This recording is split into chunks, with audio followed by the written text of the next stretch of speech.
Salam kerahiman. Hari ini 17 November, kita akan baca dari 7:22 dan 7:46. Kita mulai ya.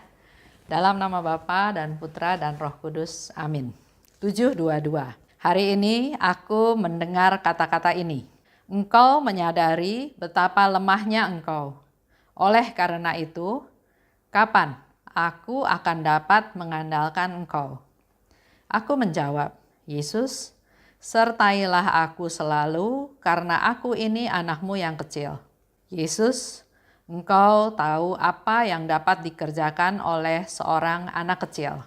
7:46. Aku sudah tahu bahwa pada saat-saat tertentu dan pada saat-saat yang paling sulit, aku akan sendirian, ditinggalkan oleh setiap orang. Aku tahu juga bahwa aku harus menghadapi segala badai serta pergulatan dengan segenap kekuatan jiwaku, meskipun di dekatku ada orang-orang yang darinya aku berharap mendapat pertolongan. Tetapi aku tidak sendirian sebab Yesus menyertaiku dan bersama Dia aku tidak takut akan suatu pun. Aku sungguh sadar akan segala sesuatu dan aku tahu apa yang diminta Allah dariku.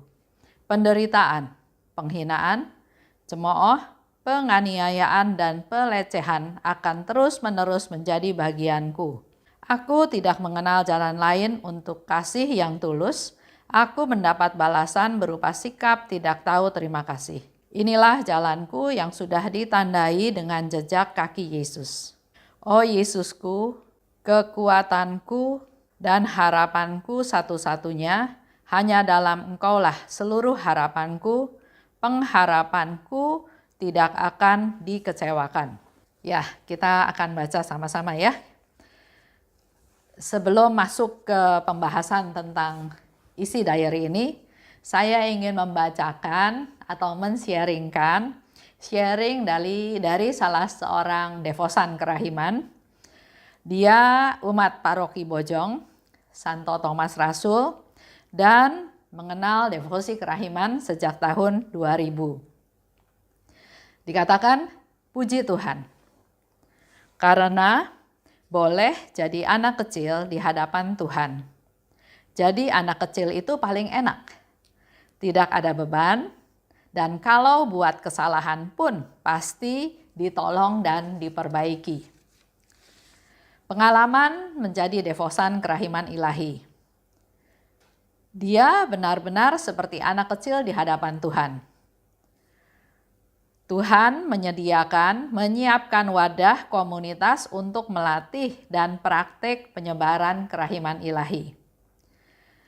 Betapa Tuhan sediakan, kerjakan semuanya. Ibu Yeni Umbas ini memang masuk ke dalam komunitas kerahiman ilahi, TKKI Jakarta Barat. Komunitas itu terbentuk juga dengan suatu hal yang luar biasa yang tidak direncanakan. Lanjut ya. Sedangkan contoh pelayanan ke daerah. Itu pun Tuhan sudah siapkan dengan cara memperkenalkan dengan seorang romo. Untuk memperkenalkan devosi kepada orang lain ya. Jadi membentuk satu tim. Jadi dia bercerita nih ya, Yeni ini bercerita karena memang saya juga ada di dalam komunitas tersebut mulai dari awal. Jadi memang Yeni ini adalah seorang ketua dari komunitas kerahiman ilahi TKKI Jakarta Barat. Awalnya dia mengumpulkan kita, para devosan dari berbagai paroki, akhirnya terbentuklah satu tim dengan tujuan pelayanan ke luar pulau. Di situ juga intinya adalah menyebarluaskan kerahiman ilahi dengan cara memberikan seminar dan juga sekaligus beberapa dari kami pergi ke sana untuk melakukan baksos dan juga sharing apa yang bisa kami berikan, kami bagikan di sana. Dan itu semua, Yeni katakan, Tuhan yang lakukan. Seperti di Yesaya 26:12b. Sebab segala sesuatu yang kami kerjakan, Engkaulah yang melakukannya bagi kami. Haleluya. Amin. Kita lakukan apa yang bisa kita lakukan, selebihnya Tuhanlah yang melakukan. Saya juga nggak terlalu ikut awalnya, tapi pertama yang saya tahu, yang saya ingat, Yeni itu mengajak saya dan juga Haryanto untuk membentuk komunitas yang kita sebut TKKI Jakarta Barat, dan pelayanannya yaitu menyebarluaskan devosi kerahiman ilahi ini ke luar pulau. Dan itu kita sudah lakukan setiap tahun ya, 1 tahun 1 kali kita pergi ke luar pulau. Lanjut, dikatakan oleh Yeni di sana di 746, saya salut melihat iman dari Suster Faustina yang hebat. Begitu tulus melakukan setiap pekerjaan yang harus dikerjakan dengan selalu mengandalkan Tuhan. Dalam kehidupan ini pasti ada ujian yang harus dijalani. Ada kekecewaan, merasa sendirian, ditinggalkan. Satu urusan belum selesai, sudah datang urusan lain ya. Jadi itu sharing yang diceritakan oleh Yeni dalam pergumulannya, dalam pertumbuhannya di dalam komunitas kerahiman ilahi. Dan dalam masa pandemi ini, dia cerita ya, suatu hari ada yang WhatsApp ke dia, minta tolong untuk mau beli susu dan snack, mungkin untuk anaknya ya. Kalau dulu, dia katakan pasti dia akan langsung jawab, maaf, belum bisa memberi, dengan sikap yang acuh tak acuh ya. Nah, sekarang sudah beda reaksinya, tapi pada saat itu dia mengalami suatu masalah di mana dia bilang dompet dia kosong. Bahkan di rekening tabungannya pun lagi kosong uangnya ya. Jadi dia balas WA tersebut, atau sebelum dia balas dia WA ke temannya yang lain. Mungkin ada tanggapan, mungkin ada temannya yang lain yang bisa menggantikan dia untuk menolong orang ini. Tapi ternyata WA dia nggak ditanggapi. Jadi akhirnya dia membalas WA orang tersebut. Dia katakan, nanti kalau saya pergi ke supermarket, saya baru bisa beli. Mungkin saya akan beli dari kredit card, dengan kredit card. Kalau saya keluar, karena sekarang kan masa pandemi, nggak ada orang yang sengaja jalan-jalan pergi ke sana. Jadi dia katakan kalau nanti saya pergi baru saya akan belikan. Harapannya dia ya sudah, orang itu maklum bahwa memang ini nggak bisa pergi dalam masa pandemi ini. Tapi ternyata dia menjawab, puji Tuhan, terima kasih karena mau bantu. Lanjut. Akhirnya dia bilang dia pergi belanja. Tiba-tiba dia ingat ayat perkataan janda miskin pada Nabi Elia. Di sana si janda miskin bilang sama Nabi Elia, saya mau buat roti dan makan dan setelah itu mati. Itu ada di 1 Raja 17 ayat 12. Dan dia refleksi ke diri dia sendiri. Untuk saya, dengan memberi ini ke orang yang minta susu dan snack tadi, saya nggak bakal mati. Nah, sore hari dia buka WA, jadi dia sudah pergi belanja ya.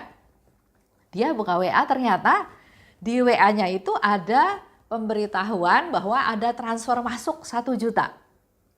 Padahal dia bilang yang dia beli nggak sampai 500.000. Jadi dia hubungi lagi orang yang transfer itu bahwa uangnya kebanyakan ya. Tapi ternyata orang itu bilang nggak usah dikembalikan. Pakai aja kelebihan uang itu untuk bulan depan. Di situ Yeni bilang puji Tuhan. Karena ternyata betul-betul Tuhan yang sediakan ya. Karena di awal dia bilang dia lagi nggak punya cash, di rekening juga nggak ada dana, tapi karena dia merasa tergerak untuk bantu orang ini, karena orang lain juga nggak ada yang bantu, akhirnya dia beli pakai kredit card. Tapi yang luar biasa, ada orang transfer masuk ke rekening dia. Di situ dia bilang kadang Tuhan menempatkan kita pada posisi yang sepertinya tidak ada jalan, buntu. Tapi saat berani melangkah, maka Tuhan sendiri yang buka jalan. Ini satu sharing yang luar biasa ya. Jadi dikatakan kelihatannya seolah-olah jalannya buntu, tapi pada saat kita melangkah baru satu step aja, Tuhan langsung buka jalan. Sedangkan pengalaman dalam komunitas, dia cerita juga nggak terlalu mulus. Ada curiga, ada salah paham, ada kecewa juga. Tapi bersyukur karena proses tersebut memang harus saya alami. Membantu pertumbuhan iman saya. Jadi buat kita semua, Bapak Ibu yang bergabung dalam komunitas, nggak ada komunitas yang 100% sempurna seperti yang kita mau. Karena kalau seperti itu, kita nggak belajar apa-apa. Justru dengan masuk komunitas, sebetulnya kita belajar.